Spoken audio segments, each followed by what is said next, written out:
ज्ञानतिमिरान्धस्य ज्ञानाञ्जनशलाकया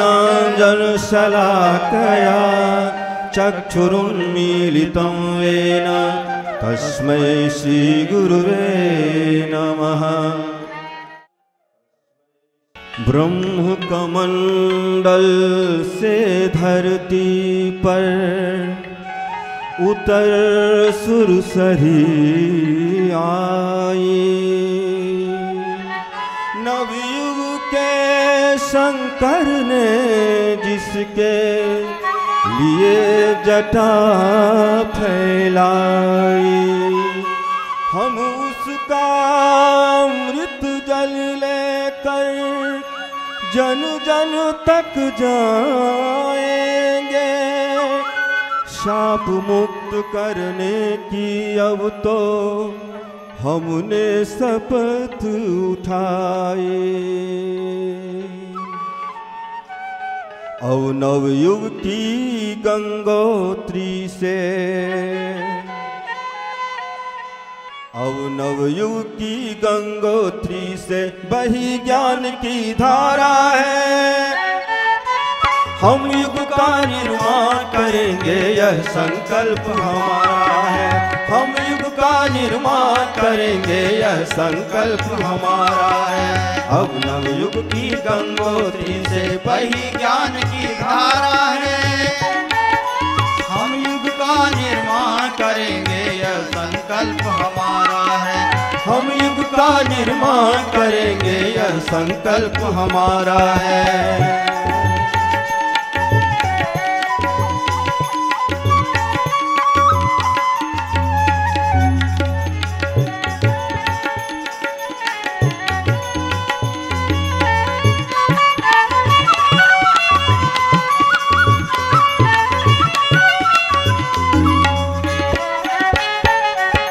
गुरु सत्ता ने थकी मनुष्यता को नूतन विश्वास दिया। पतितों के उद्धार के लिए उनने सदा प्रयास किया। गुरु सत्ता ने थकी मनुष्यता को नूतन विश्वास दिया। पतितों के उद्धार के लिए उनने सदा प्रयास किया। उनकी ही कारण सत्ता का हमको सतत सहारा है। उनकी ही कारण सत्ता का हमको सतत सहारा है। हम युग का निर्माण करेंगे यह संकल्प हमारा है। हम युग का निर्माण करेंगे यह संकल्प हमारा है।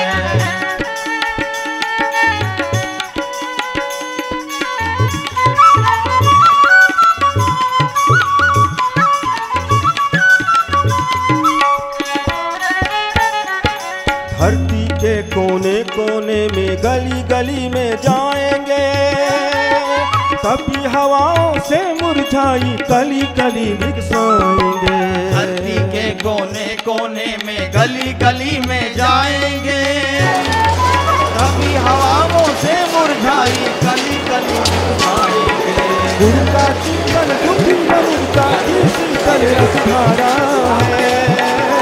गुरु का चिंतन दुखी मनुष्य की शीतल रसधारा है। हम युग का निर्माण करेंगे यह संकल्प हमारा है। हम युग का निर्माण करेंगे यह संकल्प हमारा है।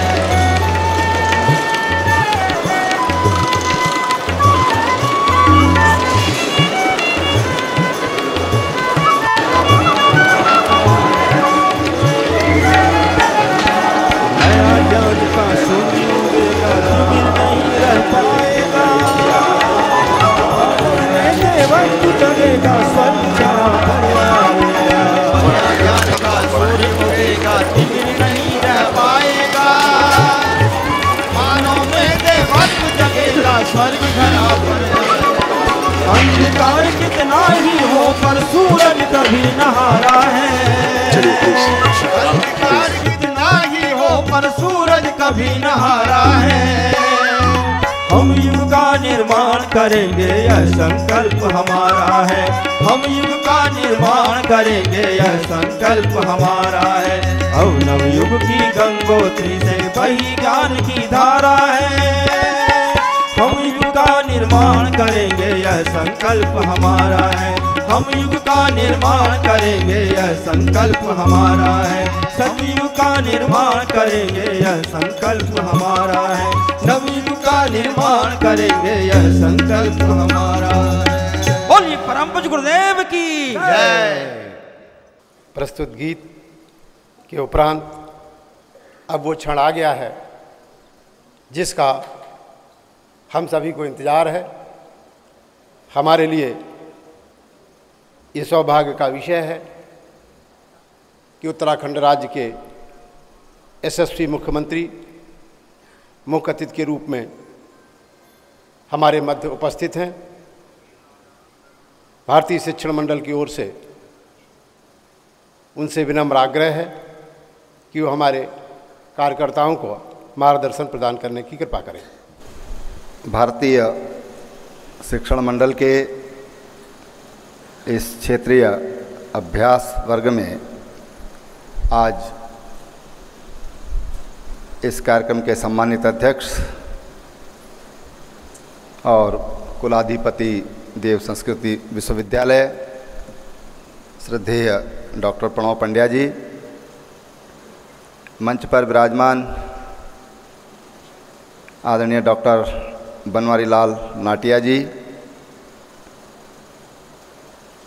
डॉक्टर अंगद सिंह जी, आदरणीय मनोहर सिंह रावत जी, डॉक्टर गीता मिश्र जी,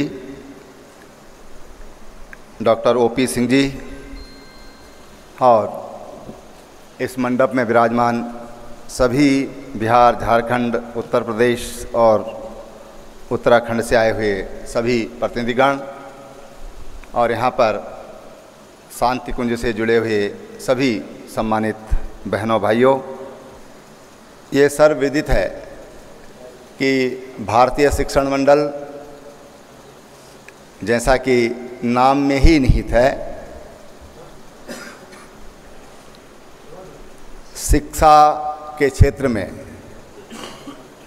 जो हमारे भारतीय जीवन मूल्य हैं उनको समाहित होना चाहिए।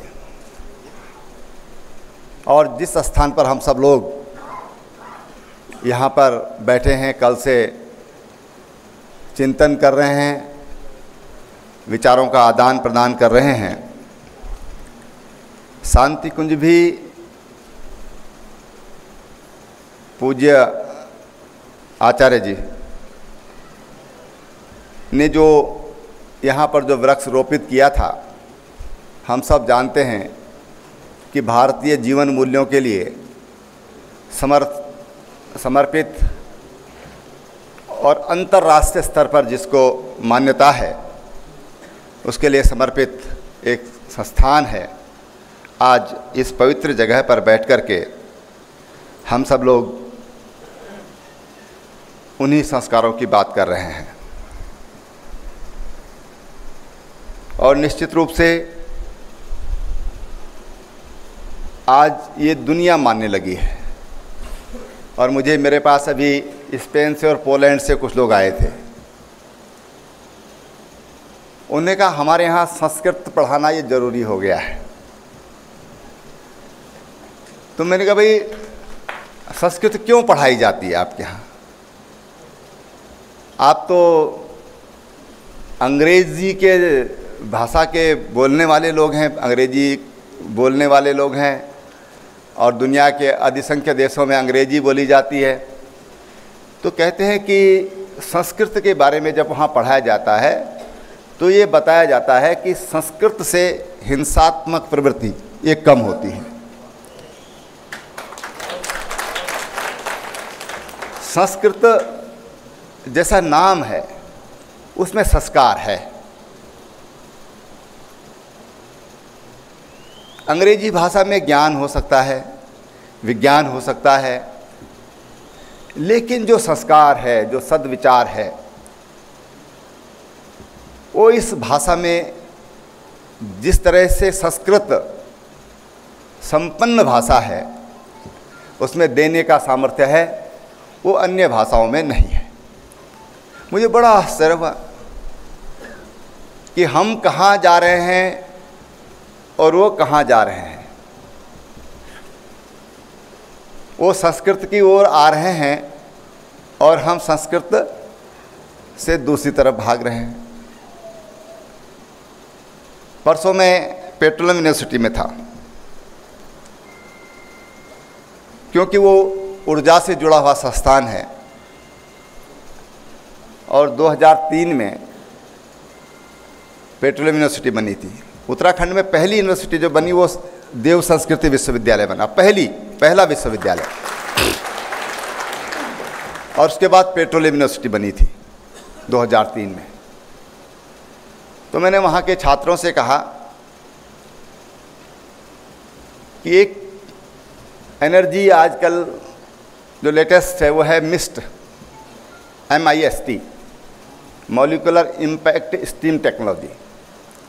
वाटर मॉलिक्यूल्स को ब्रेक करके, तोड़ करके उसको सुपरसोनिक स्पीड पर चलाया जाता है और 170 लीटर पानी में 1 मेगावाट बिजली पैदा हो जाती है। कोई वाइब्रेशन नहीं है, कोई शोर नहीं है, और जैसे हम स्विच ऑन ऑफ करते हैं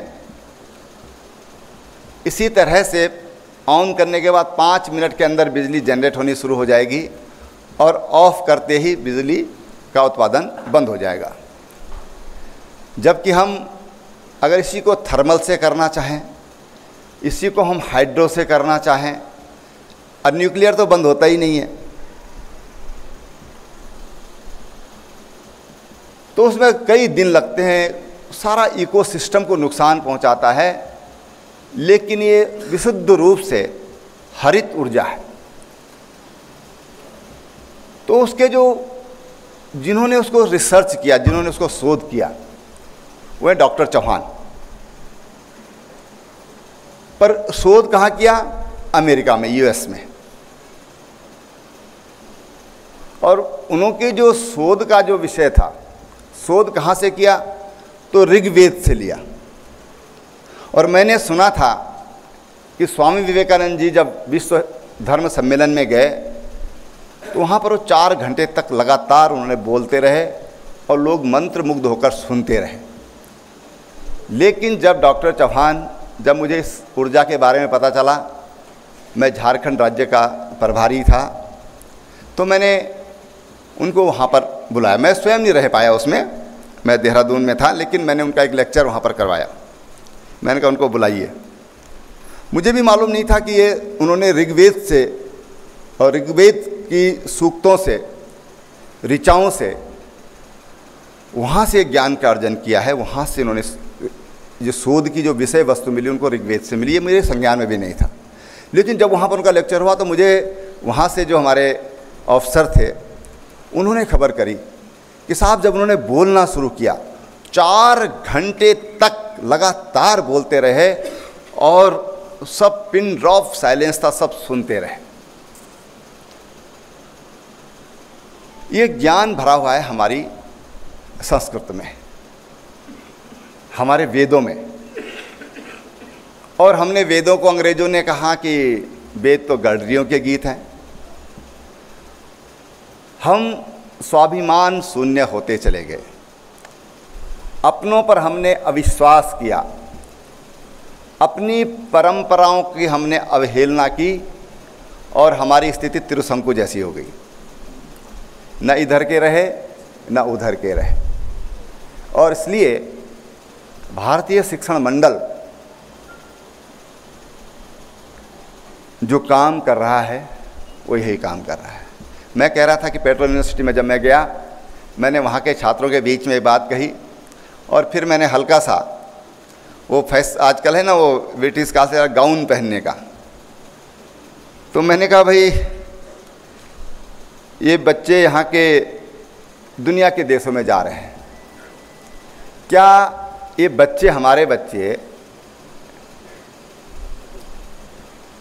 कोई ऐसा डिजाइन नहीं तैयार कर सकते कि जो हमारी भारतीय वेशभूषा पर, हमारी परंपराओं पर आधारित हो? ऐसा क्यों नहीं? ये फिरंगियों के कपड़े हम कब तक पहनते रहेंगे? तो जैसे ही मैंने ऐसे बोला तो एक डायरेक्टर थे वहाँ के विश्वविद्यालय के, ऐसे बैठे थे सामने, बिल्कुल जैसे आप बैठे हैं। मैं ऐसे भाषण कर रहा था, वो ऐसे बल्कि ऐसे बैठे थे। उन्होंने तुरंत जो टाई पहनी थी वो निकाली और ऐसे बगल में डाल दी। अब ये भाव जगाने की बात है। तो मैं बच्चों से कह रहा था, विद्यार्थियों से कह रहा था, मैंने कहा मैंने एक किताब पढ़ी, मुझे बल्कि मेरे जो मीडिया सलाहकार उन्होंने बताया, बात ये सामने खड़े हैं, इन्होंने मुझे बताया कि वो IAS थे जिन्होंने वो लिखी, मुझे नहीं मालूम था। विजय अग्रवाल करके राजस्थान के रहने वाले हैं। उन्होंने किताब लिखी सदा सफल हनुमान। और आप दुनिया के कैरेक्टर पढ़िए, एकमात्र कैरेक्टर ऐसा है, हनुमान जी की पूजा से थोड़ी होती है। कोई बली बल थोड़ी था उनमें, बल की ही पूजा होती तो हाथी की पूजा हो सकती थी, भैंसे की पूजा हो सकती थी, वो भी बहुत बलशाली होता है। हनुमान जी की पूजा क्यों होती है? तो हनुमान जी की पूजा इसलिए होती है कि बल और बुद्धि दोनों का सामंजस्य था। और हनुमान जी के जीवन में कभी निराशा नहीं हुई। और हनुमान जी को जो काम सौंपा गया या हनुमान जी ने जो काम अपने हाथों में लिया, कभी उनकी लाइफ में कभी उसमें उनको असफलता नहीं मिली। मैं बच्चों को बता रहा था। और एक ही मंत्र था सफलता का कि राम काज कीजे बिना मोहे कहाँ विश्राम। उन्होंने जो भी काम किया वो राम का काम समझ के किया, और इसलिए उनको कभी कोई डिगा नहीं पाया। अब ये संस्कार कहाँ से मिलेगा? जब हम अपने पुरखों के प्रति हम कहेंगे हनुमान तो बंदर थे भाई, एक हीन भावना का काम किया गया। आज दुनिया इकोसिस्टम सारा सा पर्यावरण संतुलन गड़बड़ा रहा है। हवा, पानी, जो गैसें वायुमंडल में, इनका संतुलन गड़बड़ा रहा है। पेड़ लगाओ, पानी बचाओ, धुआं कम करो, कम बोलो, तमाम तरह की प्रदूषण हो रहा है। भैया भारत वालों ने तो पत्थर भी पूजा, पेड़ भी पूजा, नदी भी पूजी, सांप भी पूजा। इन सब की ज़रूरत है, सब की ज़रूरत। अगर सिस्टम को ठीक रखना है, प्रकृति के संतुलन को ठीक रखना है, तो इनको सबको, ये ठीक है। अब किन कारणों से हुआ ये बड़ी, ये भी रिसर्च की चीज़ें हैं। क्यों ये बातें आई कि हमने उसका जो उद्देश्य था, जो उसका मकसद था, वो चीज़ तो हमसे कहीं ना कहीं ओझल हुई है, इसमें कोई दो राय नहीं। लेकिन मैं मानता हूं कि इसका मूल कारण हमारा जो जीवन था, चाहे राजनीतिक जीवन हो, जो परकियों ने जिस तरह से इस देश को डिस्टर्ब रखा। हम देश की आज़ादी पहले हो गई थी, धर्म बचाना ये हमारे लिए पहले ज़रूरी हो गया था। इसके कारण सारे व्यवधान उत्पन्न होते चले गए। और जो शोध का काम था, जो रिसर्च वर्क था, वो कहीं ना कहीं शिथिल हुआ है, ऐसा मुझे महसूस होता है। जो रिसर्च वर्क होना चाहिए था, नहीं तो डॉक्टर चौहान ने आज ऋग्वेद से एक एनर्जी, जो कि केवल थोड़ा महंगी है, अभी थोड़ा उसकी इस्टेब्लिशमेंट का जो खर्चा थोड़ा ज़्यादा है, लेकिन 170 लीटर पानी में और 12x25 के रूम में आप 5 मेगावाट बिजली पैदा कर सकते हैं। 12x25 के रूम में कहाँ है ऐसी एनर्जी, और कहाँ ऐसा किन शास्त्रों में ऐसा ज्ञान था? तो ज्ञान ऋग्वेद में है। और इसलिए जो भारतीय शिक्षण मंडल जिस तरह से काम करता है, कर रहा है, आज कभी बहुत कम लोग होते थे, आज धीरे धीरे धीरे धीरे बड़ा रूप ले रहा है और अनुकूल परिस्थितियां बनती जा रही हैं। और इन अनुकूल परिस्थितियों को बनाने में ये जो भारत शिक्षण मंडल जैसी जो ऐसी संस्थाएं हैं, ऐसी अनेकों शांति कुंज है, ऐसे हजारों संस्थाएं हैं जिनके प्रयासों से आज ये वातावरण बना है। और निश्चित रूप से एक स्वाभिमानी भारत इसमें से खड़ा होने वाला है। ये हम विश्वास के साथ कह सकते हैं कि एक स्वाभिमानी भारत खड़ा होगा, जिसका अपने पूर्वजों के प्रति, अपने पुरखों के प्रति एक आदर्श का भाव होगा, एक सम्मान का भाव होगा, अपनी परंपराओं के प्रति जिनके मन में विश्वास होगा, उसके सब आप अग्रता हैं। और मुझे विश्वास है कि भारतीय शिक्षण मंडल का जो अभ्यास वर्ग यहाँ पर हो रहा है, ये धीरे धीरे और अपने, आज ये हमारा संयुक्त प्रांत की दृष्टि से बोल रहा हूँ कि उत्तर प्रदेश पुराना और पुराना बिहार, भाई झारखंड बिहार से तो अलग हुआ 2000 में, 2000 से पहले तो बिहार उत्तर प्रदेश ही था। तो मुझे विश्वास है कि भारतीय शिक्षण मंडल जो आप सब लोग एक मिशन में लगे हुए हैं, ये मिशन निश्चित रूप से पूरा होगा और भारत फिर वैभवशाली होगा। इन्हीं शुभकामनाओं के साथ मैं अपनी बात समाप्त करता हूँ। बहुत बहुत धन्यवाद।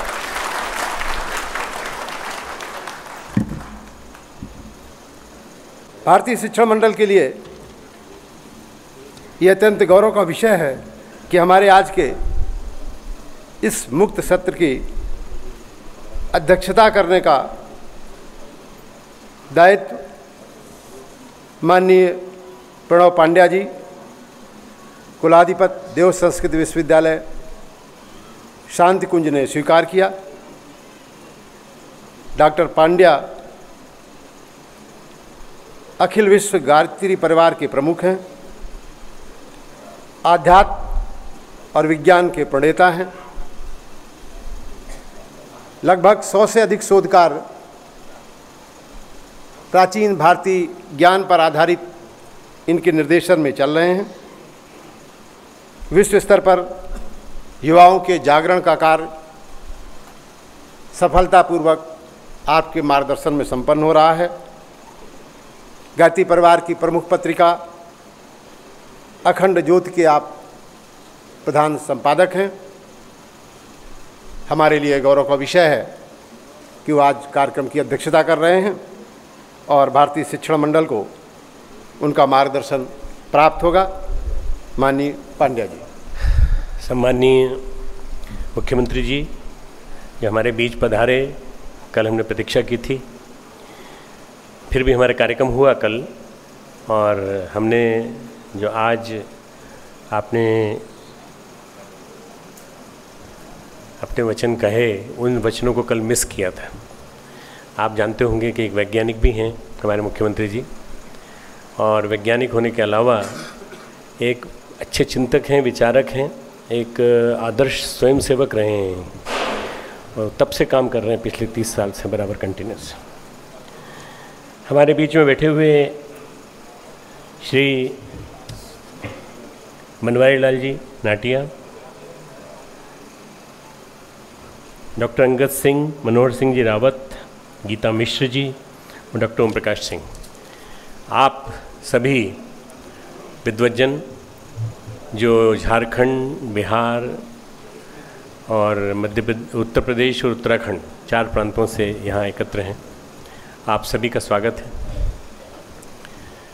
मैं कहना चाहूँगा कि आज की स्थिति ऐसी है जैसे भगवान कृष्ण के सामने थी जब अर्जुन को संबोधित कर रहे थे। उन्होंने झल्ला करके कहा, कुतस्त्वा कश्मलमिदम विस्मय समुपस्थितम अनार्यजुष्टम अस्वर्गम अकीर्तिकरम अर्जुनम। हे अर्जुन, ये असमय का, कुसमय का असमंजस तेरे दिमाग में कैसे आया कि मुझे युद्ध नहीं करना है? युद्ध तुझे करना ही है। युद्ध की प्लानिंग बैठ के की है हम लोगों ने साथ साथ, सबसे आगे लीड तूने ली है, और उसके बाद तू मना करता है कि युद्ध नहीं करेगा। बिना युद्ध के महाभारत नहीं बनेगा, बिना युद्ध के महाभारत नहीं बनेगा। जब तक अनीति का पूरी तरह से उच्छेदन नहीं होगा तब तक कुछ नहीं होने वाला। ऐसी स्थिति में क्या किया जाना चाहिए? तो दूसरा श्लोक, इसी के बाद दूसरे अध्याय का तीसरा श्लोक, क्लैब्यम मा सकमः पार्थ न एतत्त्वयि उपपद्यते क्षुद्रम हृदय दौर्बल्यम त्यक्तोत्तिष्ठ परन्तप। जैसा मुख्यमंत्री जी ने कहा, संस्कृत में काव्य में बड़ा रस है। वास्तव में अगर आप सुनते हैं तो ऐसा लगता है देववाणी आपके कान में गिरी तो निश्चित रूप से आपके जीवन को वो महान बनाएगी। क्लीवता को प्राप्त मत हो, नपुंसकता को प्राप्त मत हो। क्लैब्यम माँ स्मगम पार्थ न एतत्व उपद्यते, तुझे शोभा नहीं देती। नपुंसकता किसी को शोभा नहीं देती। रण क्षेत्र में खड़े होने के बाद पीछे हट जाना किसी को शोभा नहीं देता। क्षुद्रम हृदय दौर्बल्यम, हृदय की शुद्धता को छोड़, हृदय की दुर्बलता को छोड़ और त्यक्तोत्तिष्ठ परंतप, उत्तिष्ठ परंतप। मित्रों, मैं समझता हूँ कि आज पाश्चात्यवादी जो भौतिकता है, भौतिकवादी जो मानसिकता है, इससे लड़ने के लिए हमें इसी तरह का चिंतन पैदा करना पड़ेगा। और आज के अर्जुनों को, आज के युवाओं को, कि आप सब बुजुर्ग हैं, सब आप में से कई युवा हो सकते हैं, पर जो युवा आज का युवा है 15 से 35 साल का, उसको खड़ा करिए, उसको मार्गदर्शन दीजिए। आपके हाथ में बहुत कुछ है, आपके पास बहुत कुछ है। नए युवा जोड़ने का अभियान आपको करना पड़ेगा। अगर आप नई पीढ़ी तैयार नहीं करेंगे तो आने वाले दिनों में भारत खड़ा नहीं हो पाएगा अपने पैरों पे। तो उनको, उन अर्जुनों को सुनाइए ये बात जो मैंने कही है, उन हनुमानों को सुनाइए ये बात जिनको भगवान राम ने कहा था कि हनुमान तुम मुझसे कुछ नहीं मांगते हो, क्या बात है? तो उन्होंने कहा भगवान मेरे हृदय में बसते हैं, मुझे कुछ जरूरत नहीं किसी चीज़ की। जो ऐसे हनुमान और ऐसे अर्जुन, ऐसे भगीरथ और ऐसे नचिकेता, ढेर सारे लोगों की ज़रूरत है हमें, बहुत सारे युवाओं की। तो आज जो शिक्षण मंडल जो काम कर रहा है, मैं समझता हूँ कि बड़ा महत्वपूर्ण काम कर रहा है। और शिक्षण मंडल के साथ साथ गायत्री परिवार भी भारतीय संस्कृति ज्ञान परीक्षा के माध्यम से लगभग 60 लाख बच्चों में परीक्षा देता है उनको और ज्ञान देता है। मैंने जैसे कल बताया था, आज फिर उस बात को फिर बताऊंगा। ज्ञान और विज्ञान, ज्ञान यानी संस्कृति और विज्ञान यानी सभ्यता, इन दोनों का समन्वय, समुच्चय देना जरूरी है।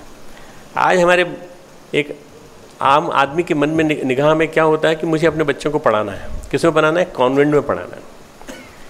मेरे पिता डिस्ट्रिक्ट जज थे और जब मैं भर्ती हुआ तो मैं म्यूनिसिपल कॉलेज स्कूल में भर्ती हुआ। वो चाहते तो कहीं भी पढ़ा सकते थे, परंतु मुझे उन्होंने वहीं पढ़ाया। मैं वहीं से पढ़ के बड़ा होकर के फिर मेडिकल कॉलेज में गया, हिंदी मीडियम से पढ़ करके मेडिकल कॉलेज में आया, मेडिकल कॉलेज में तैयारी की और मेडिकल कॉलेज में मैंने पूरे प्रांत में टॉप करके और वहाँ पर अपना MBBS और MD की डिग्री वहाँ से प्राप्त की। मित्रों, मैं ये कहना चाहता हूँ कि जो अपने मन में हीनता का भाव है कि अंग्रेजी मीडियम से ही पढ़ेंगे, ये जरूरी नहीं है। परंतु आज क्या हो गया है, दुकानें जो फैक्ट्री लग गई, उद्योग लग गया है, यूनिवर्सिटी का उद्योगीकरण हो गया है। हमारी यूनिवर्सिटी पहली थी, उसके बाद मालूम नहीं मुझे कितनी यूनिवर्सिटी आ गई उत्तराखंड में बहुत यूनिवर्सिटीज़ आ गई। और इन यूनिवर्सिटीज़ के आने से कोई ज्ञान बढ़ा है, कोई शिक्षा बढ़ी है?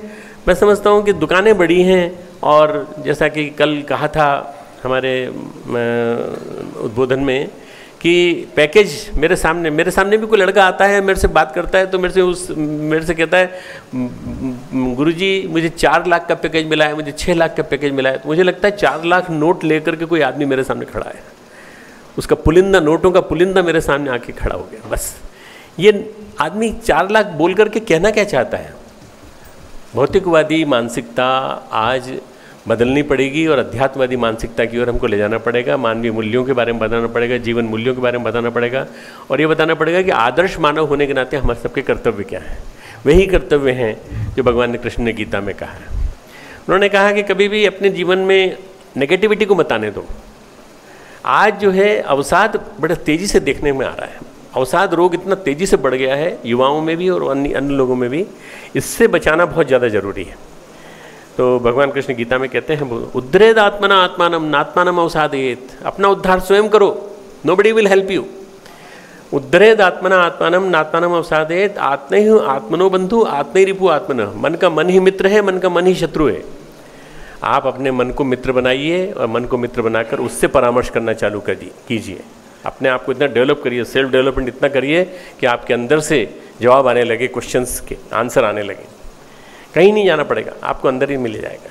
किसी कंप्यूटर के पास नहीं जाना पड़ेगा, किसी इंटरनेट पे नहीं जाना पड़ेगा। मित्रों, आज हमें विज्ञान की ज़रूरत है, मैं जानता हूँ। और हमारा उपनिषद का ऋषि कहता है, ईशावास्य उपनिषद का, कि अविद्या को मत त्यागो, विद्या को मत त्यागो, दोनों को मिला करके साथ चलो। अविद्या और विद्याम अविद्याम च विद्याम च, दोनों को मिलाओ, साथ मिलकर के काम करो। संस्कृत, संस्कृति और संस्कार, ये 3 शब्द एक साथ मिलते हैं मित्रों, एक ही जगह से बनते हैं, एक ही धातु से बनते हैं। संस्कृति, संस्कार और संस्कृत, यदि ये 3 हमारे जीवन में अच्छी तरह से प्रवेश कर जाएं, तो मैं सोचता हूँ कि आने वाले 10 वर्षों में हम बहुत सारी समस्याओं का समाधान कर सकते हैं। हमारे बच्चों में छाई हुई निराशा, अवसाद की ग्रस्त स्थिति, और इस देश में जो थोड़ा सा कहीं ना कहीं किसी के मन में नेगेटिविटी दिखाई पड़ती है, वो सब के सब मिटती चली जाएगी। एक बहुत समर्थ व्यक्ति के हाथ में हमारा नेतृत्व है राष्ट्र का, और मुझे ऐसा लगता है आने वाले, मैं थोड़ा सा अलग आध्यात्मिक दृष्टि से सोचता हूँ, अपने गुरु की दी हुई दृष्टि से सोचता हूँ, तो मैं सोचता हूँ कि आने वाले जो 9 वर्ष हैं ये बड़े महत्वपूर्ण हैं। हम इसके लिए एक सामूहिक महापुरुष ऋण चालू कर रहे हैं पूरे देश में, जिसमें लगभग 15 से लेकर 20 करोड़ लोगों की भागीदारी होगी, और उस महापुरुष ऋण के माध्यम से हम बहुत अपरिमित, जैसे आपने बताया मुख्यमंत्री जी ने, ऊर्जा पैदा करने के बाद एक ऊर्जा आध्यात्मिक भी होती है जो कि मंत्र के माध्यम से पैदा होती है। वो उस मंत्र की ऊर्जा से हम कोशिश करेंगे कि नवयुग आए, और 2026 में हमारी वंदनीय माता जी, जिन्होंने गुरुदेव का साथ दिया, गुरुदेव के साथ चली, हाथ हम लोगों को सहारा दिया गुरुदेव के महाप्रयाण के बाद 1990 में, परम वंदनीय माता जी की जन्म शताब्दी 2026 में। दूसरा संयोग ये है कि हमारे यहाँ जो अखंड दीपक जल रहा है, उस अखंड दीपक की जन्म शताब्दी, अखंड दीपक 1926 में जलाया गया था परम पूज्य गुरुदेव द्वारा, उसके 100 साल हो जाएंगे। जो यज्ञ 100 साल से ज़्यादा हो जाता है, जो दीपक 100 साल से ज़्यादा जल जाता है, वो अखंड यज्ञ कहलाता है। और ऐसे अखंड यज्ञ की साक्षी में जो काम होते हैं वो बड़े महत्वपूर्ण होते हैं। उसी अखंड यज्ञ की साक्षी में अखंड दीप ज्योति लिखी जा रही है, और भी बहुत सारे काम हो रहे हैं। और तीसरा एक संयोग ये है कि भागवत चेतना के धरती पर अवतरण का वर्ष श्री अरविंद ने घोषित किया था। स्वामी विवेकानंद ने कहा था कि आने वाला समय बड़ा उज्जवल है, भारत का ही समय है, पर थोड़ा प्रतीक्षा करनी पड़ेगी। 1902 में उनसे किसी ने पूछा कि कब आज़ाद होगा भारत, बोले 45 साल के अंदर, मेरे शरीर छोड़ने के 45 साल के अंदर। परंतु उसके बाद आध्यात्मिकता ही इसको संभालेगी, और आध्यात्मिकता और संस्कार इन सब के माध्यम से इतना बड़ा समुच्चय खड़ा होगा। मित्रों, उनके जाने के बाद 1925 में संघ का खड़ा होना, संघ के प्रणेता का आना, 1926 में अखंड दीपक का खड़ा प्रज्वलित होना, हमारे परम पूज्य गुरुदेव ने 1911 में जन्म लिया था, उनका गायत्री परिवार को खड़ा करना, ये सब चीज़ें ऐसी अकस्मात नहीं हुई हैं, ये विधि के द्वारा नियोजित हैं, भगवान के द्वारा नियोजित है। और निश्चित रूप से आने वाला समय बड़ा उज्जवल है, और इसमें युवाओं की भागीदारी बड़ी विराट होगी। हम एक बहुत बड़ा आयोजन कर रहे हैं नागपुर में 2018 की जनवरी में। उस आयोजन में लगभग 20 लाख युवा एक साथ इकट्ठे होंगे, और सब शपथ लेंगे राष्ट्र के नवनिर्माण की, और राष्ट्र को पूरी तरह से एक नए सिरे से भारतीय संस्कृति में बनाने की। आप सबका मार्गदर्शन चाहिए। आप शिक्षक हैं, और शिक्षक जो है राष्ट्र का मेरुदंड होता है एक प्रकार से। आप सब उस क्षेत्र से हैं जिस क्षेत्र से हमारे देश की क्रांति की धारा निकली थी। भगत सिंह, आज़ाद सब कानपुर से आए थे। आप में से बहुत सारे लोग कानपुर के हैं। मैं आप सब के लिए मंगल कामनाएं व्यक्त करता हूं, और हमारे माननीय मुख्यमंत्री जी की उपस्थिति में कहना चाहता हूं कि माननीय मुख्यमंत्री जी, आप हमारे साथ सहयोग दें तो हम और आप मिलकर के एक ऐतिहासिक भागीरथी काम कर सकते हैं। वो है गंगा की शुद्धि, पूरी तरह से गंगा आचमन के योग्य हो जाएगी 2026 तक। 3 साल से हम लोग काम कर रहे हैं। हमने 5 लाख स्वयंसेवक बना दिए हैं, 10 लाख स्वयंसेवकों की और ज़रूरत है। और उसके बाद यहाँ से लेकर गोमुख तक, गोमुख से लेकर हम लोग गंगा सागर तक पूरी की पूरी गंगा को शुद्ध कर देंगे, इतना हमारा विश्वास है, पक्का विश्वास है। आचमन योग्य, स्नान योग्य सब कुछ हो जाएगी। बस लोगों की आदतें बदलनी पड़ेंगी, लोगों के साथ सहभागिता करनी पड़ेगी, और जन जन को जागरूक करना पड़ेगा। और मैं समझता हूँ कि माननीय मुख्यमंत्री जी इस मामले में बहुत सिंसियर हैं, और हम लोग जो हैं इस क्षेत्र में जो काम कर रहे हैं, वैज्ञानिक दृष्टि से काम कर रहे हैं, आध्यात्मिक दृष्टि से भी काम कर रहे हैं, और संगठन की दृष्टि से भी काम कर रहे हैं, संगठनात्मक दृष्टि से भी। निश्चित रूप से गंगा हमारे देश की जीवन रेखा है। गंगा यहीं से निकलती है और यहीं से पॉल्यूट हो जाती है। गंगा भी और यमुना भी दोनों यहीं से उत्तराखंड से निकलती हैं। हम इन दोनों को ही ठीक करेंगे, और इन दोनों को ठीक करना, इसके साथ साथ 51 ट्रिब्यूटरीज हैं गंगा की और यमुना की। इन कनेक्टिविटीज़ को साफ करने का भी भागीरथी जलाभिषेक अभियान हमने आरंभ किया है और उसको हम 2026 में विराम देंगे। तो आप स्वयं आज के इन वचनों को याद करेंगे कि ऐसा कुछ कहा था डॉक्टर साहब ने कि गंगा शुद्ध हो जाएगी और 2026 में आचमन के योग्य होगी। आप स्वयं भी आचमन कर सकेंगे।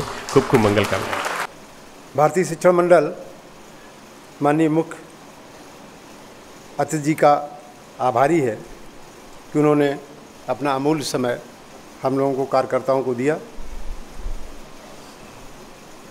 और इसके लिए धन्यवाद ज्ञापन के लिए मैं डॉक्टर ओम प्रकाश सिंह, राष्ट्रीय संयुक्त महामंत्री भारतीय शिक्षण मंडल को आमंत्रित करता हूं कि वो माननीय अतिथियों के प्रति आभार व्यक्त करें। परम पूज्य गुरुदेव की पावन तपस्थली शांति कुंज पर आयोजित क्षेत्रीय अभ्यास वर्ग के इस मुक्त सत्र के मुख्य अतिथि महोदय, अध्यक्षता कर रहे डॉक्टर श्री प्रणव पांड्या जी, युग निर्माण के लिए व्यक्ति निर्माण का जो अभियान चला रहे हैं और इसके साथ ही साथ देव संस्कृत विश्वविद्यालय के द्वारा अनेक ऐसे शोध और कार्य किए जा रहे हैं जो सारे देश के लिए अनुकरणीय हैं।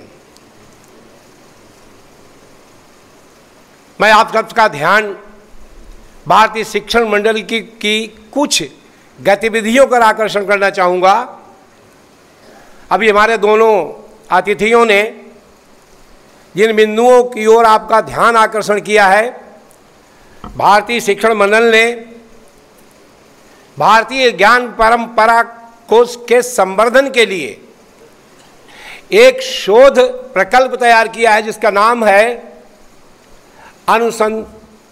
पुनरुत्थान के लिए अनुसंधान, रिसर्च फॉर रिसर्जेंस, जिसका मुख्यालय नागपुर में बन रहा है। महाराष्ट्र सरकार ने 250 एकड़ बीघे जमीन उस ट्रस्ट को दिया है और इस देश के अंतर्गत जिन बातों का भी जिक्र किया गया है, इतना ज्ञान भरा पड़ा हुआ है, उस ज्ञान वो सुषुप्त अवस्था में है, उसके प्रति हम आस्था तो रखते हैं पर उसकी वैज्ञानिकता के ऊपर जाने की कोशिश नहीं करते हैं। रिसर्च फॉर रिसर्जेंस सारे देश के वैज्ञानिकों, सारे देश के सामाजिक वैज्ञानिकों को इकट्ठा करके ऐसे विषयों का चयन कर रहा है जिन विषयों में शोध की आवश्यकता है।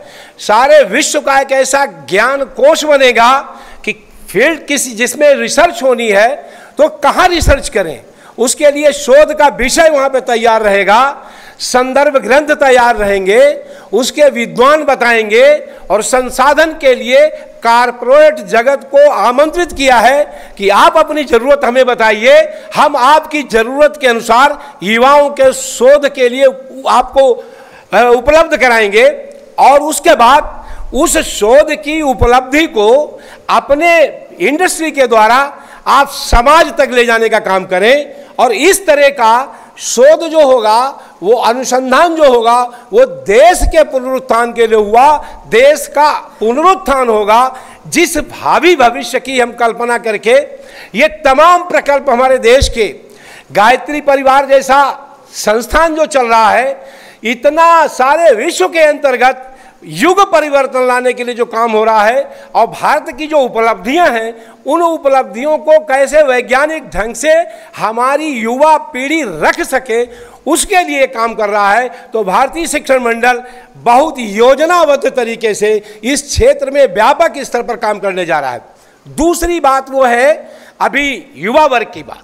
ये संस्थान तो सारे देश को, सारे विश्व को दिशा दे रहा है, पर भारतीय शिक्षण मंडल में आने वाले हमारे अभ्यास वर्ग के बंधु एक विशेष आयु वर्ग के हैं, लेकिन अभी 6 महीने पहले भारतीय शिक्षण मंडल ने अपने प्रकल्प में एक युवा आयाम को जोड़ा है। देश के अंदर जो तमाम विसंगतियां चल रही हैं, भ्रामक विचार को फैलाया जा रहा है, इन विचारों से मुक्ति पाने के लिए एक बौद्धिक सेना तैयार की जा रही है और वह केवल युवा वर्ग कर सकता है। उनकी ऊर्जा को रचनात्मकता में ढालने के लिए उस युवा सारे देश का एक हमने युवा अभ्यास वर्ग किया था, युवा प्रकल्प का अभ्यास वर्ग। तमाम युवा निकल के आ रहे हैं और उस योजना के अंतर्गत वो युवा 1 हफ्ते के लिए, 15 दिन के लिए, 1 महीने के लिए, 1 वर्ष के लिए अपना समय दे करके आ रहे हैं और काम करने जा रहे हैं। इस अभ्यास वर्ग में एक युवा ऐसा है, आपने देखा होगा, जो हमारे बुकों का स्टॉल लगाता है, वहाँ पर ठेलिया में रखे रहता है और जो साहित्य है भारतीय शिक्षण मंडल का उसका वितरण करता है। उसने अभी 1 महीने का समय दिया है। तो इस तरह के युवाओं को निकाल करके हम भी माननीय प्रणव पांड्या की जो योजना है उसी के साथ चल करके इस तरह का काम करने में लगे हुए हैं। तो गुरु, और तीसरा विषय, जिस प्रकार का विश्वविद्यालय माननीय डॉक्टर साहब ने यहाँ पे तैयार किया है, गुरुकुल शिक्षा का हमारा कितना समृद्ध विचार, समृद्ध दर्शन जो था वो लुप्त होता जा रहा है। उसके लिए गुरुकुल शिक्षा का काम भारतीय शिक्षण मंडल ने शुरू किया है। कल हमारे माननीय मुख्य संगठन मंत्री थे, उन्होंने उस विचार को रखा था, उसकी उपलब्धियां भी बताई थी। जिस विचार को समाज ने बिल्कुल निगलेक्ट कर दिया है, उसको नकारात्मक उसके भी सोच हो गई है, उस विचार को पुनर्स्थापना के लिए काम शुरू कर दिया है और उसकी उपलब्धियां हमारे सामने आ रही हैं। ये कुछ बातें थी जो भारतीय शिक्षण मंडल जमीन पर उतारने में लगा हुआ है। हम इस मंच के माध्यम से, इस मुक्त सत्र के माध्यम से अपने जितने भी हमारे संभागी यहाँ पे बैठे हुए हैं उनसे आह्वान करता हूँ कि जो कार्यक्रम यहाँ पे चलाया जा रहा है इस संस्थान के माध्यम से, इस तपोभूमि के माध्यम से, हम आपके जीवन को भी सुधारने के कारण पिछले 4-5 वर्षों से लगातार सदैव प्रणव पांड्या जी के मार्गदर्शन में, उनके संरक्षकत्व में यहाँ पे स्थान लेते हैं और ये कार्यक्रम चलाते हैं और जो उनके कार्यक्रम चलते हैं उसमें सहयोग करते हैं। मैं उनका आह्वान करता हूँ कि जहाँ कहीं भी गायत्री परिवार के लोग हैं उनके साथ मिलकर काम करें, क्योंकि हमारा उनका काम कोई बटा नहीं, हम एक ही काम में लगे हुए हैं। वो पूर्णकालिक और अल्पकालिक ऐसे स्वयंसेवकों को तैयार करके काम कर रहे हैं, हम भी उनके साथ जुटे। और गायत्री परिवार का जो समूह हमारा है विभिन्न स्तर का है, आप तो बहुत काम करते हैं, उन सब से भी मेरा आह्वान है कि वो हमारे काम में भी जहां मिल जाएं तो हम संयुक्त रूप से मिलकर काम करें, जैसा कि यहाँ पे कर रहे हैं। हम इस कार्यक्रम का आयोजन नहीं कर सकते थे। हम माननीय मुख्यमंत्री जी को यहाँ पर किसी कार्यक्रम में बुला करके उतने सफल नहीं हो सकते थे, लेकिन इस परिसर की तपस्या, साधना और जो इसकी ऊर्जा है उसका लाभ उठाते हुए मैंने इस कार्यक्रम के लिए आयोजन यहाँ पे किया। और इसके साथ ही साथ माननीय मुख्यमंत्री जी ने बताया, जब मिला था उन्होंने समय दिया, अस्वस्थ अवस्था मुझे समय दिया था और व्यस्त अवस्था में मुझे टाइम भी दिया, यहाँ पे वो कल नहीं आ सके तो आ जाए। तो इस पूरे कार्यक्रम की पृष्ठभूमि के अंतर्गत श्रद्धेय प्रणव पांड्या जी का और गायत्री परिवार के सभी लोग जो जगह जगह पे हमारा सहयोग करते हैं, हर चीज़ की व्यवस्था यहाँ से हम लेते हैं, उन सबका मैं हृदय से आभार व्यक्त करता हूँ, उन सबका अभिनंदन करता हूँ। माननीय मुख्यमंत्री जी आए हमारे बीच में, वो इस देवभूमि उत्तराखंड के तपस्वी मुख्यमंत्री हैं, क्योंकि उनके जीवन के परिचय के विषय में भी कुछ बातें बताई गई। तो ऐसे तपस्वी मुख्यमंत्री का जो मार्गदर्शन आपने लिया, मैं उसके लिए उनका भी तहसील से आभार व्यक्त करता हूं, उनका अभिनंदन करता हूं, स्वागत करता हूं, उनका धन्यवाद करता हूं। आदरणीय मनोहर सिंह रावत जो हमारे उत्तराखंड प्रांत के अध्यक्ष हैं, उनके प्रयास से मैं, जब आप पहली कैबिनेट में मंत्री थे तब भी हमको मिलाया था उन्होंने, और जब मुख्यमंत्री हुए तब भी हमको ले गए और हमें कार्यक्रम दिलाया। उनके कारण हमको सहजता हुई। माननीय मुख्यमंत्री जी वैसे भी कार्यक्रम देते, लेकिन उनके कारण जो हमको सहजता हुई, मैं उसके लिए भी उनका आभार व्यक्त करता हूँ। डॉक्टर बनवारी लाल नाटिया जी हमारे राष्ट्रीय उपाध्यक्ष हैं, वो 3 दिन हमारे साथ रहेंगे, कल उनका उद्बोधन हमें प्राप्त होगा, मैं उनका भी आभार व्यक्त करता हूँ। हमारे डॉक्टर अंगद सिंह जी राष्ट्रीय उपाध्यक्ष हैं, डॉक्टर गीता मिश्र जी राष्ट्रीय महिला प्रमुख हैं, मैं उनका सबका आभार व्यक्त करता हूं। धन्यवाद करता हूं आप सबका, और यहाँ पे जो मीडिया के लोग हैं उनका भी आभार व्यक्त करता हूं, अपने अभ्यास के संभावियों का, और इस परिसर को पूरा का पूरा मैं अपनी श्रद्धा के साथ सबका आभार व्यक्त करता हूं। धन्यवाद। मित्रों, अब माननीय मुख्य अतिथि जी के विदाई का समय आ गया है, और अतिथियों को विदाई के समय हम लोग कुछ भेंट देने की हमारी परंपरा है। तो मैं माननीय प्रणव पांड्या जी से अनुरोध करूंगा कि वो गायत्री परिवार का साहित्य माननीय मुख्य अतिथि जी को भेंट करने का कृपा करें।